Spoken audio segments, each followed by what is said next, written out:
বিসমিল্লাহির রহমানির রহিম। আসসালামু আলাইকুম এভরিওয়ান, কেমন আছেন? Welcome back to page. আশা করি সবাই ভালো আছেন। আলহামদুলিল্লাহ, আমিও আল্লাহর অশেষ মেহেরবানিতে অনেক ভালো আছি। কাঁচা কাঁঠাল দিয়ে তৈরি মজার একটি রেসিপি আপনাদের সাথে শেয়ার করতে যাচ্ছি।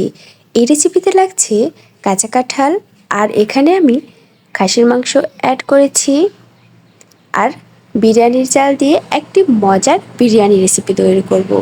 আপনারা শুধু দেখতে থাকেন। আপনারা চাইলে এই রেসিপিটা গরুর মাংস বা মুরগির মাংস দিয়েও তৈরি করতে পারেন। তো প্রথমে আমি এখানে মাংসগুলো ভালোভাবে সবগুলো মশলা দিয়ে কষিয়ে নিয়েছি। এখানে পরিমাণ মতো লবণ, হলুদের গুঁড়ো, মরিচের গুঁড়ো, ছোটো এলাচ, বড় এলাচ দু টুকরো লবঙ্গ, গোলমরিচ, তেজপাতা সবগুলো মশলা দিয়ে দিয়েছি। আদা রসুন বাটাও দিয়ে দিয়েছি। একটু সময় নিয়ে মশলাগুলো ভালোভাবে মাংসের সাথে মিশিয়ে ভালোভাবে কষিয়ে নিয়ে এই পর্যায়ে আমি কাঁচা কাঁঠালগুলো অ্যাড করে দিয়েছি।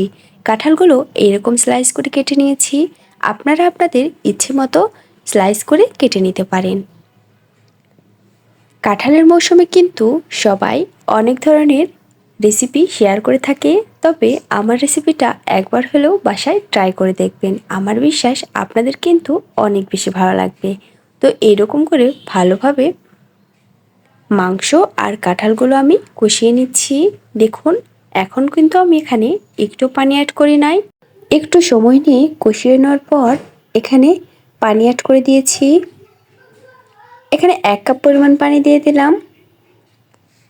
পরবর্তীতে আবারও 1 কাপ পরিমাণ দিয়ে দিয়েছি, যেন কাঁঠালগুলো খুব ভালোভাবে সেদ্ধ হয়ে যায়। সেই জন্য কাঁঠাল আমাদের জাতীয় ফল, আর এই ফলে অনেক পুষ্টিগুণে ভরপুর, সেটা তো সবাই জানেন।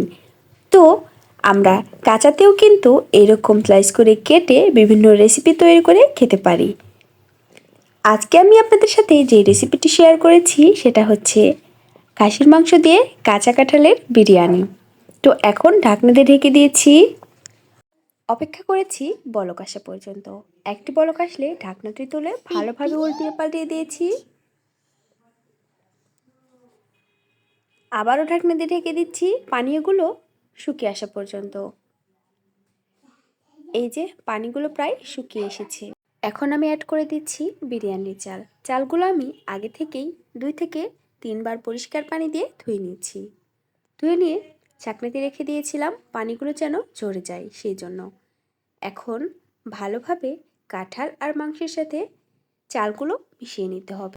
মিশিয়ে না হয়ে গেলে এখন আমি পরিমাণ মতো পানি দিয়ে দিচ্ছি। চালগুলো যেন ফুটে যায়, সেই জন্য একবারেই পানি দিয়ে দিচ্ছি।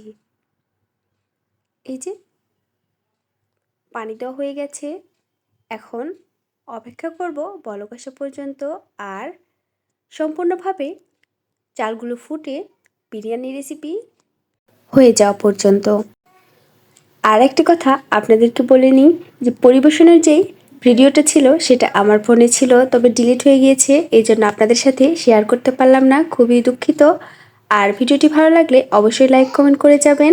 এই যে এখন ঢাকনা দিয়ে ঢেকে দিয়েছি। এরপর বলক এসে সম্পূর্ণ পানি শুকিয়ে যাবে, যখন দেখবেন খুব ভালোভাবে চালগুলো ফুটে গেছে আর রেসিপিটিও হয়ে গিয়েছে।